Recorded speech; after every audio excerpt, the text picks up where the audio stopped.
So background with me, just look me up on the net, just Google. I've been doing a lot of work, and especially in the service provider space for quite a long time. I'm also very similar. I started on analog, started on vacuum tube radar systems in the military, so and got really good training through analog systems. But that's not what we're here about. What we're here about is I've been in an interesting position in being on at Cisco and Juniper and ISC, working in vendors, being on the receiving end of vulnerability reports that come in constantly and trying to fix the things in there, in our systems, try to get stuff secure. And a quick answer, which way do I need to point? Is no, we can never ever secure anything, all right? The reason for that is us as human beings, as long as we touch it, there's gonna be something wrong with it, And I say this because, like, for instance, in my days in Cisco, my responsibility for looking at securing systems were all the way down into the AND gates and OR gates of our ASICs, because we would do security threat profiles down into the chip level. And there'd be many, many times where we just pound on it, respin the chips, redo the designs, and a year after the product's out the door, somebody finds a problem, all right? So this is always going to happen with it. It's getting worse because of different factors. So what I'm going to do first is kind of go through a bit of the factors that I see as somebody who's been doing this for 25, 30 years and what's impacting us, why we have to kind of think of a different framework of which we work in, because everybody here is going to be gainfully employed, and I'll explain why if you don't understand it by now. Then I'll walk through what one of the tools I'm using to help push the industry, this kind of like a checklist, a conversation checklist, so that anybody who is responsible for security in the organization can actually have a meaningful conversation with a vendor. And there's an intent behind it. There's an intent to actually push and drive the industry. And then we'll talk a little bit, because I'm hearing those of you who find vulnerabilities and report them in, I'm finding some interesting mistakes that people are doing, and give you a kind of 2 cents, and maybe I'll talk to Dylan and a few others to see if it's in the guidelines of how do you actually effectively report a vulnerability to a vendor so you don't get screwed, to bleed straight up with it. Because what's going on is vendors are reacting in a way that we're going to see increase, because we got a lot more people producing software and products and IoT, and we're going to see this wave coming back in, and we'll talk a little bit about that during the Q&A part. So quickly in this, you see this quote coming from the Sony break-in, right? Now, what's this really mean? What this really means is, what do we do to secure? And I'll give you a story. When I was at Juniper, I get in the morning, I'm doing my personal sit rep, and I get this report from Shadow Server, and I got 17 computers on Nebroot command and control beaconing, right? Now, because I get my Shadow Server report, I look at it and say, okay, I got 17 computers. Quickly call my InfoSec guys. Here are the addresses of computers, pull these things off the system. We go through our triage system, which is basically we walk up to the guy, whoever the computer is, and we confiscate the computer. Stand away from the computer, don't touch any. We capture it. We do our forensics on it. What did we find? Every single computer was up-to-date Microsoft. Patch, all right? Very disciplined, all right? 14 of the computers used Firefox with no script. They all had Symantec antivirus, all up to date. Everything up to date. So everything that could be done was done. As a matter of fact, the no script was loaded by the individuals who saw a presentation early and decided, I'm going to do some extra stuff. And they all got hit. Now, what were they doing? So when we did the interview process, what we found out is all 17 individuals were sitting down in the morning, having coffee, and reading the news online. They're reading the news, right? You can't blame these guys, right? Two-factor authentication, everything was done. An advertisement comes in there, does a zero-day exploit, you get hit. You got Nebroot. This is the world we live in. This is why when you see that, as we always struggle to build better and better systems, there's always going to be a hit, because there's forces out there that's just going to be economically driven to drive into this stuff. Because what is our problem? The problem that we are running into isn't a technology problem. When it comes to cybercrime, our problem is a legal problem. Okay? In a civic society like here in Singapore, you see a pretty law-abiding citizens here in Singapore. Why? Because there are checks and balances that society puts into any country where you have law enforcement and you have the civil society, and they figure out how much crime they can tolerate, and they put it into society. There's a check and balance. There's a balance in that. In the world we live in with the net, where everything's plugged into each other, it's all shoved together. There is just no way we're going to be able to actually prosecute across country. Every incident is always cross-border. Now, for the next couple of decades, we don't have a foreseeable resolution to have a workable international justice system anytime soon. So we're always going to have this issue. So cybercrime is going to be with us for, but a lot, well, I think many of us will be retired before the world figures out how to do an international justice system, all right?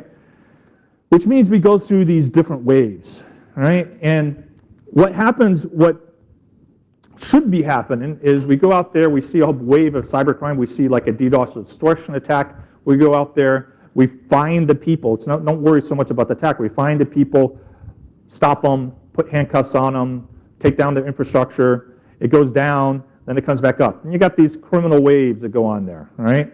So this is kind of like a normal sort of factor out there. We have these incident cycles.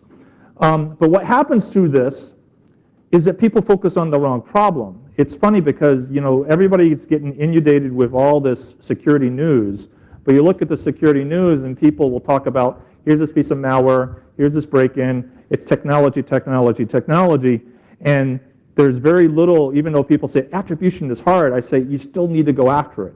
Because if I'm a police officer and somebody robs a bank, and I go to my constituents and say, oh, look at this AK-47, that it was a really shiny AK-47, right? And not talk about the bank robber, I'd get fired, right?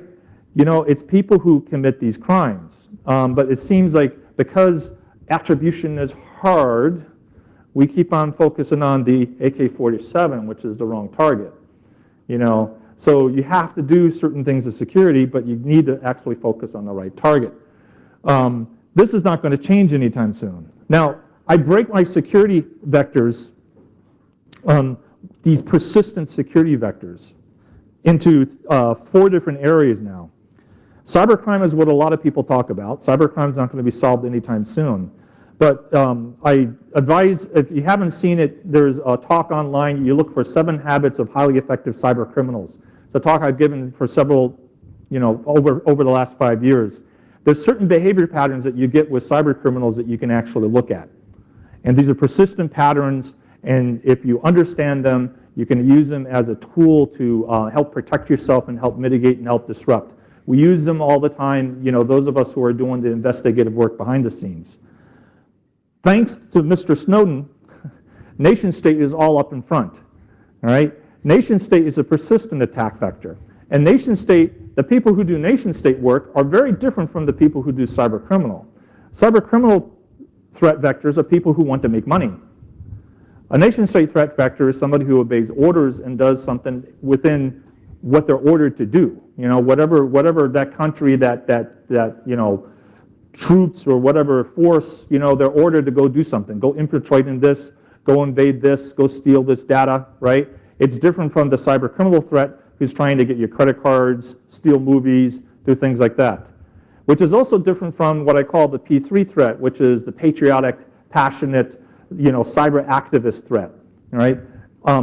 Those guys, have a different threat vector. So you see something like with the Sony hit. It's funny with the Sony hit, and apologize to there's some Sony people around in the region here, but you had a Sony being targeted by a Chinese crew who's stealing, they're out there to steal stuff. They didn't care, they wanted to keep Sony up and running because they were making money off of stealing intellectual property. You had a Russian crew going in there stealing credit cards. They didn't want to take out Sony because they wanted to get the credit cards. They're valid targets. This is what happens to any corporation. Replace Sony with any other corporate name and you're going to find this sort of targeting goes on there because there's motivations around that. Now both of those are cyber criminal threats. But then you had a nation state vector go in there where it was vindictive, right? Let's go out there and erase everything. We're upset. We're North Koreans, we're upset with it. So you get this intersection of understanding. So one of the things we have to take away of a way with what we do is understand that we're going to have these different threat vectors that impact us, and doing a simple attribution of saying which type of threat vector is hitting me, what is the characteristics of those threat vectors, and what do I need to do to disrupt it? All right. So yesterday there was a talk where people were asked, where you were asked, who does threat modeling? This is part of threat modeling. So this is one of the tools that you would use for threat modeling. Now, a new one that I think is going to come up, and I'm watching this and I got to think more about this, is the corporate on corporate. All right. And coming out of China right now, some of the stuff that the nation-state actors were doing on behalf of corporations are now going to be back into the corporate hands, and we're going to see this increase of corporate on corporate. Because if you walk into China, you know, there's corporations who do not see an ethical problem of hacking into their competitors. You say, hey, that's not right, and they'll look at you, but why isn't that right? That's part of how we do business, right? And this mentality, I think, is going to be on the increase. So we're going to see this fourth one of corporate on corporate, which is another type of threat vector, right? So when you're threat modeling, this is a useful tool set to look at it. The other action in there is, as I throw this up, this is a nice little tool that goes through and shows the data breaches that happened last year, right? And you look at this, but what's interesting about this is what's happened to it as a consequence. So what I did in March is I went through and I took each of these: eBay, Home Depot, JP Morgan, Anthem, and this red line here is when the hit happened, and this is their stock price. All right, Home Depot, stock price, got a hit, it went down a little bit. Okay, climb back up, right? What this shows is that in the corporate world, we not only have a problem with write and secure code, we have a problem in the economic factors that forces society to make things better. What this says is the market, and you look at this, you can look at other companies out there, the market, the stock market, the investors do not penalize companies for bad security practices. And if you don't have the market penalizing people for bad security practices, then you don't have this drive at the board level to really drive security changes, right? When you have a hit on a company, and then you can go out there and say, let me fire the CISO, right? Fire the CISO. Okay, stock goes up. Okay, do you need to do anything else? You should do something else, but is there a board-driven initiative to really drive change? And this is one of our issues in the industry. And those here in this audience, you're probably one of the people inside of an organization that says, we need to do more, we need to do more, and then you're wondering why you're shouting against a wall and there's no action around it. This is one of the things we're just going to have to be mindful of, that's going to keep code from being, fixed. The other issue that goes on is we're not getting the lawsuits to happen. Because in a capitalistic society, the other thing that makes product improvements happen is when you get lawsuits happening. So you look at what's going on with Volkswagen right now in the United States. Massive recall. Okay, I want to recall all the FireEye routers. Right? We just had a vulnerability of FireEye. I want to recall. U.S. government recall. Will that happen? No. I want to recall the Cisco routers. No. I want to recall Microsoft. No. Okay? So what happens is you see here's an auto issue, which is a pollution issue, and it's a disservice to civic society, and you have a government reaction where it rolls downhill to the vendor liability, right? And the vendor liability puts changes into the market, but we're not getting that. We don't have that in cybersecurity, all right? So this is also a factor that's not driving to have things more secure, all right? So if you have these factors that are all driving to more secure, we have to think of something different. So one of the things I'm doing in my consultant practice and talking to different, at the CXO level, is I say, let's start rethinking security from a different standpoint. If I'm in Florida, and I have a business in Florida, one of these days, there's going to be a hurricane, and the hurricane is going to hurt my business, right? It's just going to happen. If I live in like the Philippines or Taiwan or Hong Kong, one of these days there's going to be a typhoon and it's going to hit my business. It's just the reality. I live in a typhoon zone, right, using the Asia context. Now, I need to do some sort of planning for it. I need to think about what I'm going to do to protect my business when it happens, whether it's insurance or safety, security, or something. I got to keep my business up and running. Now, I could choose to do nothing, but you take that risk. Security, in this environment where you're not going to have an international justice system, where you're going to have these persistent threat vectors that are not going to go away, where you're going to have, the market's not penalizing companies, right? And when you have no lawsuits to actually force people to do action, this is a force of nature. Security is just going to happen to you. I mean, a security incident is going to happen to you whether you like it or not, right? And so if you view it from a force of nature, then, okay, what's the appropriate things you need to do, right? And it needs to be cost effective. So that's the other factor of this. You can't just spend money on security because you got to run a business. You got to have a profitable business to do this. So what do we do with this, right? So, it's going to take decades. I just kind of summarize through this. So one of the things you can do. One is the key, have a conversation. So this is where this is a mini white paper / blog that I've put out there. I'm doing a new update this weekend based off of this work here. And essentially what we're doing here is using this checklist conversation.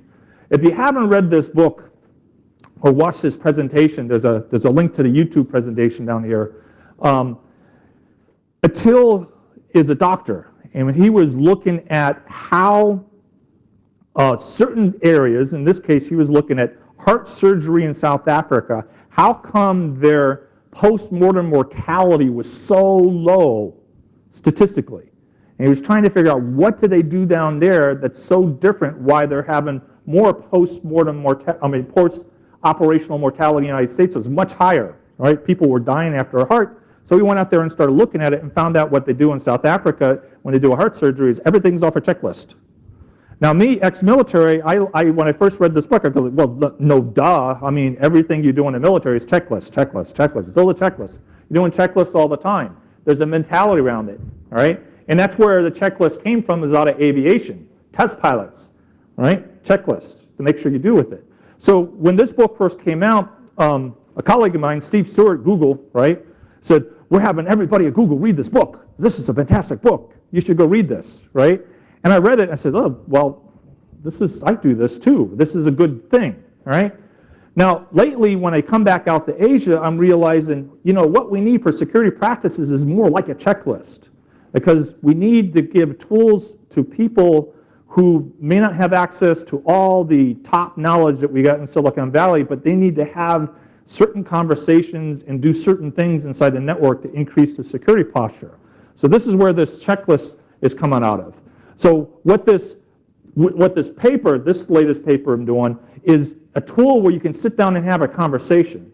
A conversation that puts a check on what you saw like with our previous speaker with FireEye, where you don't tolerate that from a vendor, all right? So if you don't like what happened in that particular situation, what can you do to change? If you are a customer of that vendor, you should have them in and have a conversation about their vulnerability disclosure process. So how do you have that conversation? So that's what this checklist is about, is to have these conversations, and these conversations are normal engineering dialogue, all right? So I go back to my days in the Air Force when I was working with NASA. These sort of in-depth engineering analysis where these kind of have these multi-vendor conversations about how to do quality, how to do things is normal for an engineering thing. So what we're putting in this checklist is nothing out of the norm, all right? You shouldn't have anybody push back at you and say, oh, you're being unreasonable, all right? All these principles that I'll go through in review, what's in there right now, are things that no vendor can push back and say, oh, nobody does that. Because everything that's in that list is either from vendors who are doing it now, and there's a lot of vendors who do these things. I don't think one vendor does all of them, but all these things are done now, or they're in an ISO specification, or they're in a ITF document, right? So they're all things that are not abnormal. So you shouldn't have, like, if you talk to a mid-size, Internet of Things vendor and you have this conversation with them and they say, oh, why would anybody do that? You can point to them and say, no, wait a minute, there's lots of people who do these things, so let's have this conversation on it. The other thing is, don't expect perfection, all right? So the point of this conversation isn't for you to go whack the vendor, because you need them and they need you. There's a partnership there. And remember, we can't, fixing things, having secure products where it's totally secure, it won't happen. So what we need is a partnership. So like when there is a bug found, how do you get it fixed and get it uploaded as fast as possible? How do you get notified?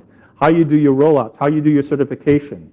How do you mitigate risk inside your network, right? These are the sort of things the questions you want to ask for, and you're not going to get perfection from any vendor, but you should have the dialogue and have things clear and transparent with each other. So you don't want to go and use this to whack vendors, right? You just want to say, let's get it all on the table, let's get it written down, let's be transparent about it. So here's some of the things in the checklist. So the first phase of the conversation I have people do is just ask what the vulnerability disclosure process is. Not how they secure the product, but how do they react when somebody reports a vulnerability. Because if we live in an environment where people are always going to find a bug somewhere, and that bug could be exploitable, how they react, and this goes to our keynote this morning, is the speed to the reaction is a key thing. How fast you react to something is some of the first questions you want to ask. Do they have a process? Can you report to them, right?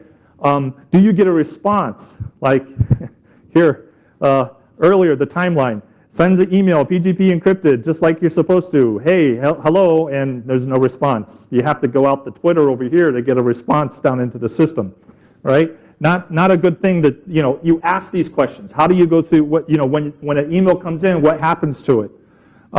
What's on the website? Do you have the policy published, right? Do you have 7x24 guys? If I pick up the phone and need to call somebody, do I get somebody on the phone? Right? So it's not just sending to security. If I have a serious vulnerability and I see a 0-day exploit in the wild, who would you call? In the vendor, right? Because this is your vendor, right? So these are sort of quite, have these conversations with them, whether they have it or not, whether they can afford to. A small IoT vendor may not be able to afford to have that. So then what do? You work that out with the vendor. A large vendor like, IBM, Cisco Systems, Microsoft, they would have 7x24, 365-day a year, security incident response people. If you call that phone number, you get somebody. Does the vendor participate in security forums? Do they come to places like Hack in the Box, right? There are vendors in this room here, for the purpose of participating in it. And how do they participate with that? Do they work with the national groups? Do they work with their national security incident response teams, right? And how do you notify the vendors, right? How do you notify them of the organizations about the vulnerability?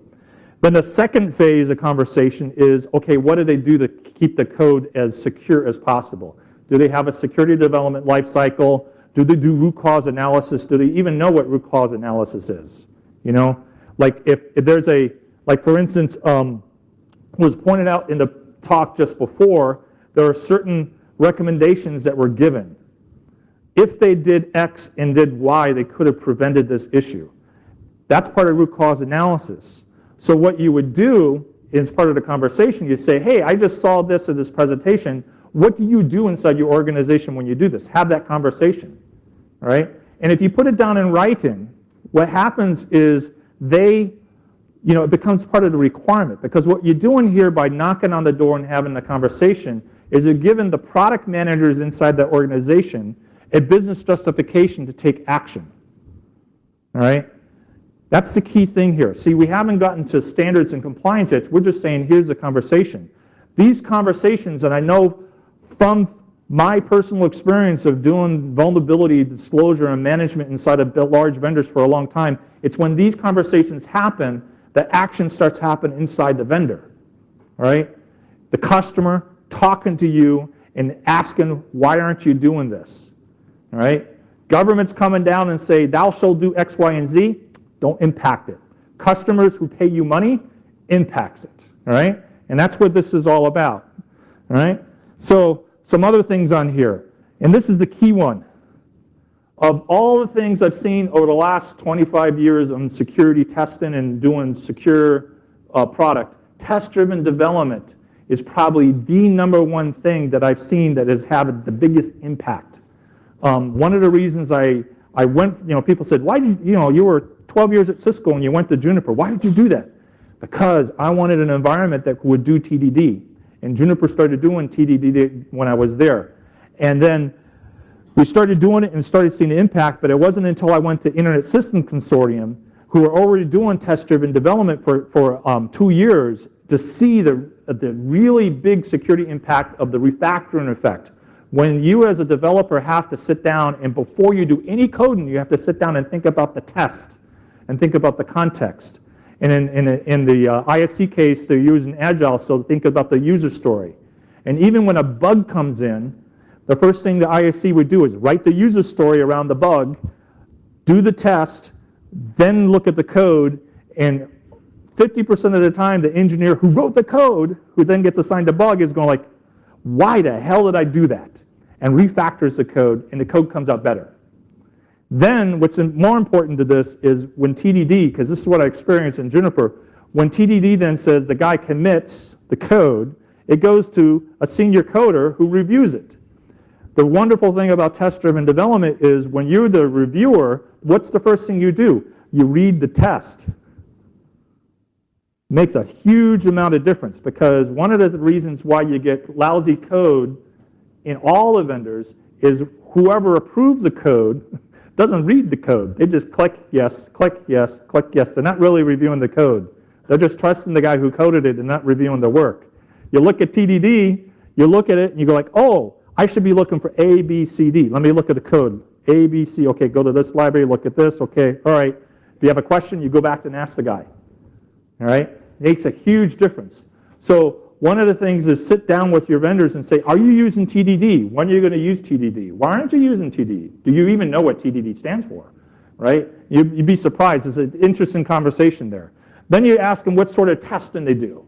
And this gets into, do you do dynamics testing? Do you do static analysis testing? Do you do regression testing? What are the tests? And I've been in scenarios, especially Cisco and Juniper, where we had interlocked, right?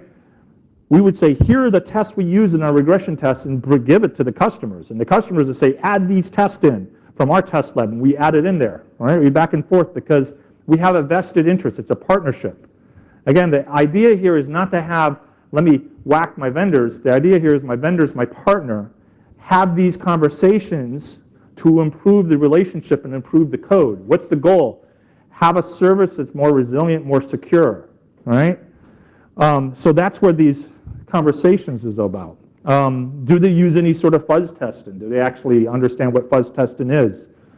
Does your own organization understand what fuzz testing is? So, sometimes you have to educate yourself with it. Do they do threat modeling? As it was brought up yesterday, we had a presentation and the presenter asked, who does threat modeling? And like one hand goes up, right? Threat modeling, I've been in organizations where we did threat modeling on ASICs, FPGAs, line cards, the routers, the elements. We did threat modeling all over, as part of our SDL, the secure development process, right? We would actually do threat modeling. What would attack it? How would you attack it? What would happen if you attacked it, right? And so threat modeling is one of the things that ask about, what can they do? Do they document it and share with you? And then what sort of extra testing they do with the box in a rack and whack the thing? What sort of testing? Whether you do penetration testing. Phase 3 gets into, okay, let's really push the vendor here. All right. Let's look at the vulnerability response team, and do they do postmortems with you? All right. Oh, you just gave me a security vulnerability. Okay, we just patched it. We just rolled it out. Okay, can your CERT team come on the call with us and we review what was going on? All right. Will they do that? Will they get on the phone with you? Well, you say, hey, I'm a big enough, I pay you a lot of money. You know, some of you work for big companies, right? And you bring the vendor in and says, let's review what happened. What are you doing to make sure it doesn't happen again, right? And this is a maturity level, whether the vendor is ready for this sort of stuff. But this does make a huge difference. So when you have the incident response teams inside the vendor go to the customers and then work with them to try to find a fix to make sure it doesn't happen again, this is a good impact. Do you bring in third-party penetration testers? Do you bring in the pen testers, right? I invite them in, you know, and some organizations you take like Microsoft does a tremendous amount of work to bring, you know, their blue hat sort of activities and bring in the ethical hacking into their environment. Do you do tabletop exercises? Let's sit down together, let's go through a day and let's run through a tabletop exercise of if this happened on the equipment, what would we do within our organization? We would find this in big service providers that I worked with in the past. We would sit down and do tabletop exercises. If a vulnerability happened on this equipment in this part of the network, how would we patch it? What do we do? How do we fix it? Because it has a big impact on their business, all right? And then will the vendors be willing to open their code up? And this is always a tough one there, right? And usually it's nation-state organizations are asking, you know, will they open it up? One of the things is really insistent on, and with me, it's a personal pet peeve with me, is that vendors should be reporting in their security disclosure statement the reporter of the vulnerability, whether it's somebody inside the organization or it's somebody outside the organization. Give them credit. As a matter of fact, there's a common vulnerability reporting format, CVRF, and in the XML format, there's sections in there for the reporter. And that's important because as we see in conferences like this and, you know, Hack in a Box, those of you who are reporting on vulnerabilities, hey, I found this, you guys spent a lot of time and effort looking for these things, right? So if you're on the vendor side, you need to give credit to that work. You need to honor that work. You need to be thankful for that work and invite more to come in. Because when they come in a responsible way, right, you're able to fix things for yourself and for your customers and for your customers' customers, right? There's a cycle there. That's the behavior you want to encourage. So ask the vendors, do you put the reporter in there? Do you give these guys credit, right? Bug bounty. Over the last 5 years, bug bounty's taken off. I love bug bounty, you know, and ask the vendor if they have a bug bounty program. But a bug bounty program isn't a replacement for everything else. Because some vendors, especially startups, say, okay, what do I need to do? I can't afford to do all this. I'll put bug bounty. Okay, my job's over. The bug bounty guys take care of everything. No, the bug bounty guys are sometimes a shortcut. The bug bounty guys are a valuable service, but a bug bounty guys isn't a replacement for a full process of thinking how you handle your secure code processes, right? So, and then if you really want to test the vendor, send them a letter. It says, I want your GPL dump. If you really want to see how a vendor responds, and because so many people use open source, say, okay, give me the disk, right? And you see them scramble. It's a really interesting test of the processes, right? You know, one of the first things that I had to do at Juniper when I went over is I had to rebuild the process because Juniper uses so much open source, we would get one a week. Somebody call up just to spite us. We want to see your open source. We want to see GPL, right? And we had a process that we optimized to do that, right? It's required, and they should do, right? Any vendor should do this, and it can be done, right? And then how do they manage the open source? You know, if you notice a theme for everybody who presented vulnerabilities, it's like, oh yeah, I went to this library and here's an open source and it wasn't patched. Ask them, what are they doing with open source patching? It's a tough area of figuring out how to do, and that should be part of the conversation. Now, what's next? The version that I'm coming out with this weekend, I'm working on a section where I'm adding a phase 4, which is the joint reaction plans. So when there is a vulnerability, what do you need to actually talk about the conversation? Like, how do I upload software on, an IoT system where I have 10,000 devices? How do I do that, right? These are conversations you need to have before it happens, not after it happens. And then the phase 5 conversation is when you start getting into the industry reviews. Oh, are you ISO compliant? Do you do 27001, for example? So you notice that, phase 1, 2, 3, 4, I don't even get to the standards yet. And that's intentional because, as I said, in my experience working in big companies doing vulnerability management, the thing that really drives the change are the customer conversations, not the standards, right? Now, a customer can come in and say, this is a standard I want you to do, let's have a conversation on it, but it's still a customer conversation. So those of you who are working with vendors, right, not working for vendors, but working with vendors, these are the tools you can actually have an impact. Even though you're out here, say, those of you out here in Asia, you can have an impact with this, all right? So some other items being added in there is what happens if you get attacked, like it's an active exploit or it's a 0-day, all right? And then how to help, what are they going to do to help with the attack? And then what other organizations, what can you do then to plug into them? Because it's not all on the vendor. It's your organization, it's your customers, it's your business. You're accountable and responsible. The vendor is a partner, but you're still accountable for it. And if you want the vendor to plug into you, you have to take some extra time and effort to do that. All right? So, and it's a partnership. This is an open source flow chart for this project that we did called Quagga, where we said, here's a whole bunch of stuff that our group does, and here's what this over here, this was actually the test process of what Google did. So Google would do the Quagga testing over here, they hand it over to us, and we have these whole processes set up. This is interlock process of testing.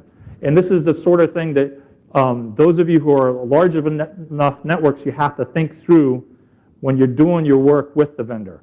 So if you want to have secure code is just not going to happen overnight. We all have to work together to actually get the secure code, and then this checklist is going to provide you with tools of saying, here's the questions to ask when you sit down with the customer. So you can download this, you put it out there online. There'll be a version 1.3 coming up this weekend. As soon as I land in California after this meeting, I'm finishing up with it. You can use it. I would love to have feedback on it. Love to find out what missing items, because some of you are having those conversations with your vendors. You say, hey, what about adding this? What about adding that? And the idea behind this is to be a tool for anybody who's running a network to have a conversation with the vendor. So now, the third part, which isn't in the slides, but I've heard like over the last 2 days twice. When I'm sitting on the vendor side, all right, so I put myself in vendor X, and I'm a responsible disclosure person, all right? There are tricks that goes on. And what we're seeing in the industry is it happened here in this one where we had a talk pulled, right? Because vendors got upset and they played tricks. And we saw the scenario with FireEye and the tricks they were doing.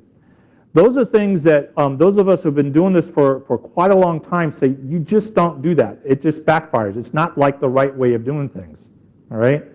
But they're natural in an environment where we're having a lot of growth in the industry. There's a lot more companies building hardware and software in the industry. And we all know there's not enough security talent. And we also know there's not enough legal talent. So what's going to happen is you're going to get vendor X, a brand new vendor. Somebody's going to report a vulnerability to them, right? They're going to look at it. They're not going to have the processes ready to go, and they're going to panic. Bring in the lawyers. What should we do? What's the lawyer going to do? Lawyer's default is to mitigate risk by, okay, let's put a lawsuit against the guy. Let's put a restraining order against the guy. They're going to use the lawyer's bag of tricks that they know of. They don't know any of this stuff. They haven't plugged into first.org. They haven't plugged into like the different standards that we have out there. They haven't plugged into that. They're going to use what the lawyer knows, and they're going to go out there and say, okay, I'm going to put a restraining order on you. All right? So we're going to get more of this. We're in this cycle. And the cycle is natural because we got a lot more growth all over the world with this. So what do we do with this? So one of the things we do with this is we can proactively have these conversations, right? So the conversations tools is one of the things that we all can do, bring the vendors in, let's have this conversation with the vendor, and then find out what's going on with it, all right? So that's one tool we can do. The other thing is, and I got to talk around and talk to different people on this, is helping the finders, the people who find the vulnerabilities and report them, know how to protect themselves, all right? And by protecting themselves, the trick I would tell people, finders, like somebody would come to me and say, hey, I found a vulnerability, I need to talk to vendor X or vendor Y. I say, okay, good. My suggestion is let's find you a CERT team to work with. And they look at me strange, says, but I just want to report it and then I want to go to Black Hat. You know, be a rock star. I can be Dan Kaminsky too, right? You know, all right. And I go like, no, you need to protect yourself, right? And so like, you know, one of my favorite defaults is, and sometimes they grumble at me, is CERT FI up in Finland. Why CERT FI? Because unless you're Nokia, if you're Nokia, don't go to CERT FI, right? If you're finding a vulnerability in Nokia equipment, you go somewhere else. You go to the GovCert NL in Netherlands, right? You know, basically you find a CERT team that's not in the country of the company that you're reporting it to, all right? And you take your vulnerability and you call them up, and CERT teams are plugged into first, the national level certs, and there's several of them out there that are really good. Carnegie Mellon CERT, the GovCert NL, the UK CERT guys, the JP CERT is good with it. The CERT FI, you know, there's a whole list of core crew. You can see who's out there who does the coordinations. And the first thing they'll do is they'll get a researcher to work with you to revalidate what you did, right? Say, hey, I have this vulnerability. I'm really worried about this. I need to report this. And they'll get a researcher to plug in with you, all right? And they'll be your third-party validation. Then, right, you go in together and you contact the vendor. You have your way and they have their way. That protects you, because what's the vendor going to do? The vendor is going to try to put you under NDA, put you under legal disclosure. They're going to try to lock you down, right? So unless they're like, you know, one of the mature vendors, you know, like, you know, the Microsofts, the Ciscos, the Junipers, the guys, IBMs, you know, the guys who've been, you know, Adobe. These are all like mature organizations who want reporters to come in directly. You don't have to worry so much about them. It's some of the young ones, the new startups that are growing so fast. You know, those are the ones where if you have the national level CERT team that's not in the country of where the company is based out of, and you work with them, they protect you because they will have the disclosure timeline. Like for instance, CERT-CC has this criteria. You have 90 days. You have 90 days to fix it. It's very tough. I actually tell people, don't go to CERT-CC. It's actually too tough on vendors. They're really tough on vendors. You have 90 days to get it fixed, right? We will waive it once. We will waive it twice. We won't waive it a third time. Then we disclose. We will disclose. CERT-CC will disclose. Whether the vendor is ready or not, CERT-CC will disclose. And it's all documented in their policy of how they have it out there. And you will get credit. So you look at some of the stuff that CERT-CC has pushed out, and they have said, we have given these guys waivers twice, this guy reported it, this guy's going at a Black Hat show, and they push it out the door, right? So this is where the national level CERT teams actually are an ally to you, because they keep you from being locked down in a legal problem, because I'm afraid that what's going to happen during this phase with all this growth and all these new companies is you're going to have lawyers who actually try to do damage and sue people in rooms like this who should not be, right? You know, people who, you know, spend hours and hours and hours finding a vulnerability, you know, because it needs to be found and needs to be reported, you know, should not be penalized. They should be, you know, thanked and brought into the system and then encouraged to find the next one. And find the next one, right, is out there. And the national level certs, there's several of them out there who will be your ally and your friend. So if any of you are out there and if you're in a situation and you ever, this is open invitation to anybody, if you ever need somebody to bounce off, how do I report this? How do I plug into the system? Contact me, I've done this over and over and over again, helping people who have found a vulnerability, and how do I then work it into the system that protects them, hits the objective, which is getting the code fixed, right? And at the same time, they get the credit for it, right? So we work out the win-win-win there, right?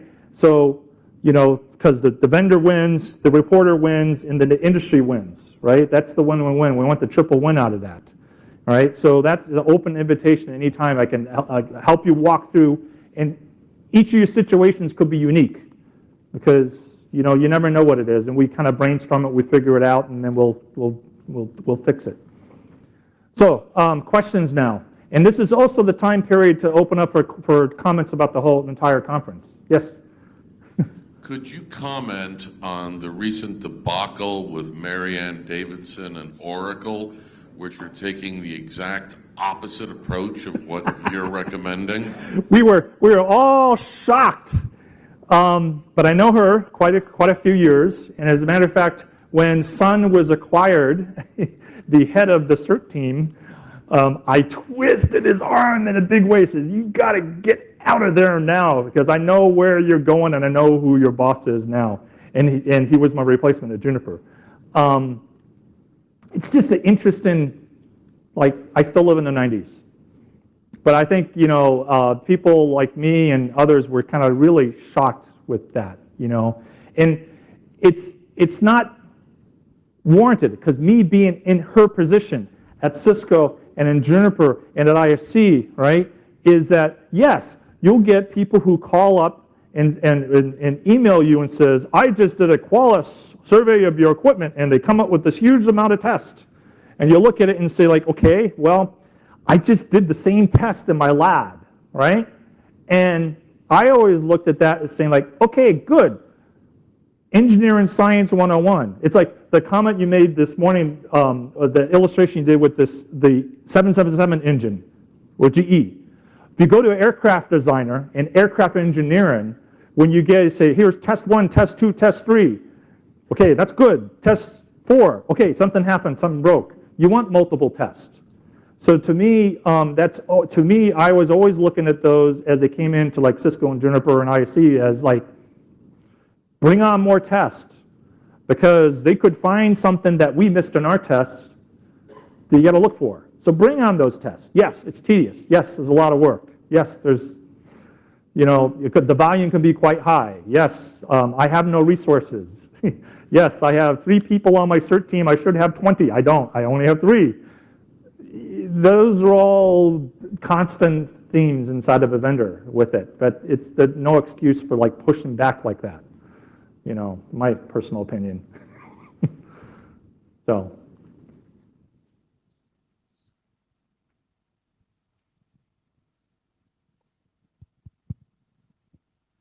Sometimes we need to deal with the mid-level vendors, and they're not so famous like Cisco, Microsoft, or other companies. And they may have no major vulnerability disclosure program as well.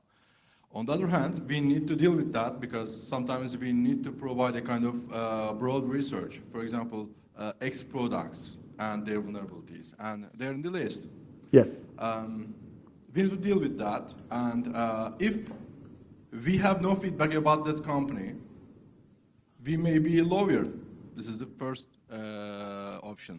The second one is, yes, they can say that, yeah, thank you, we can give some credits and etc. But the first option is pretty scary, especially for the companies. For a researcher, yeah, we may cover ourselves, but for companies, there are still some additional threats.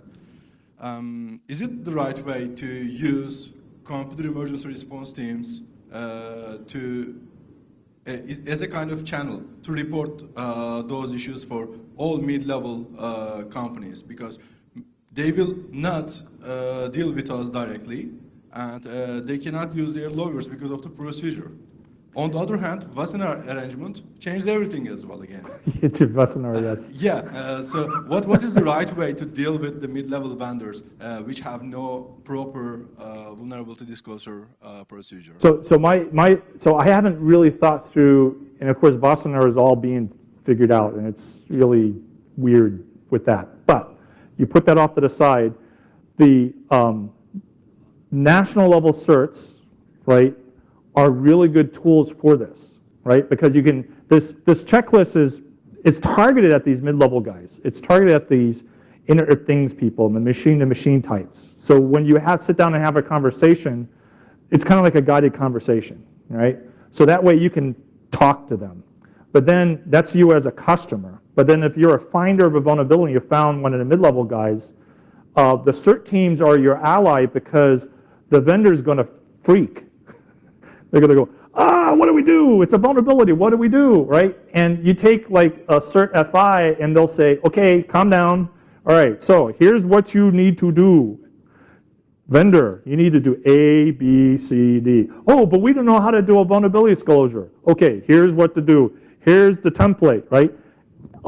It's not you as, you're the hacker who found the vulnerability. You don't want to deal with vulnerability disclosure format, right?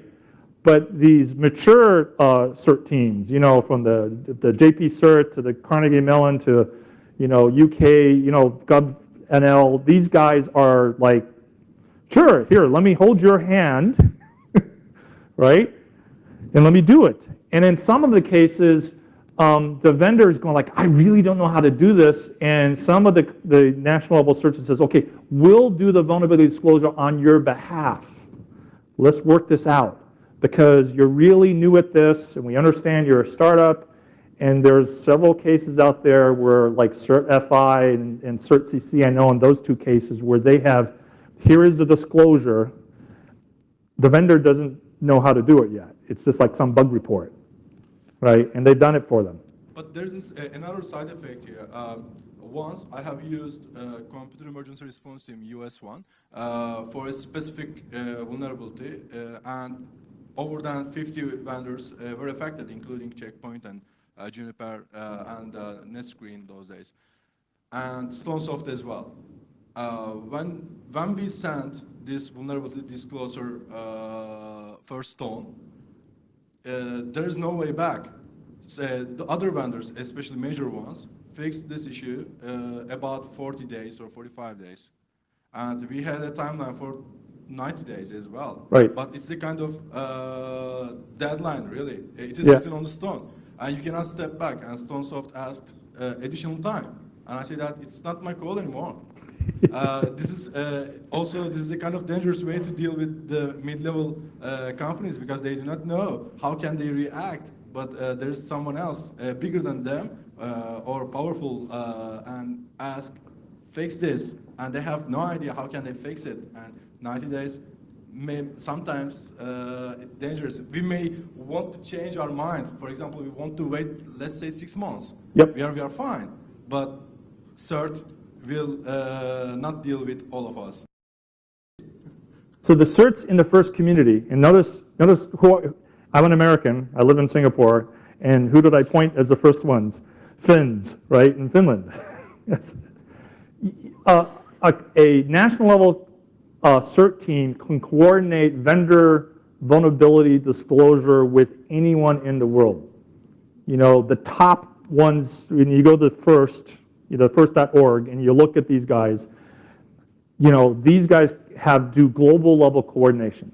Then you have outspread groups like Akazi, right, which is a kind of like a subset out of first where you got a bunch of the vendors doing multi-vendor coordination, because that's always the hardest is multi-vendor coordination.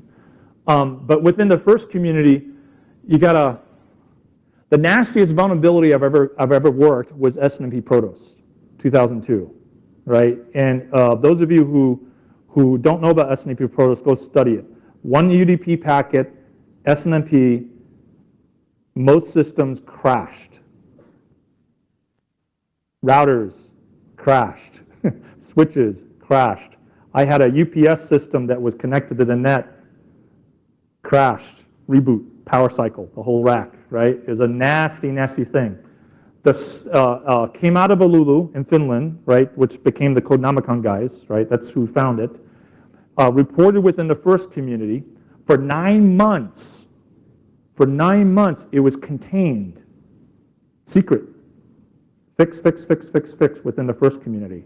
And I remember them because I was working on something else, and then a colleague of mine on the Cisco PCERT team Jim Duncan says, we're going to need to pull you in. I says, go away. I know what you're talking about. Go away. I don't want to be involved with that right now. It's like a nightmare.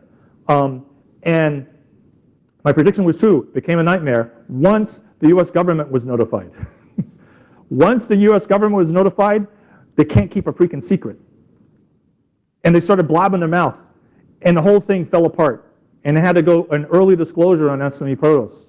So if it stayed within the first community, it would have been a rational rollout. Okay?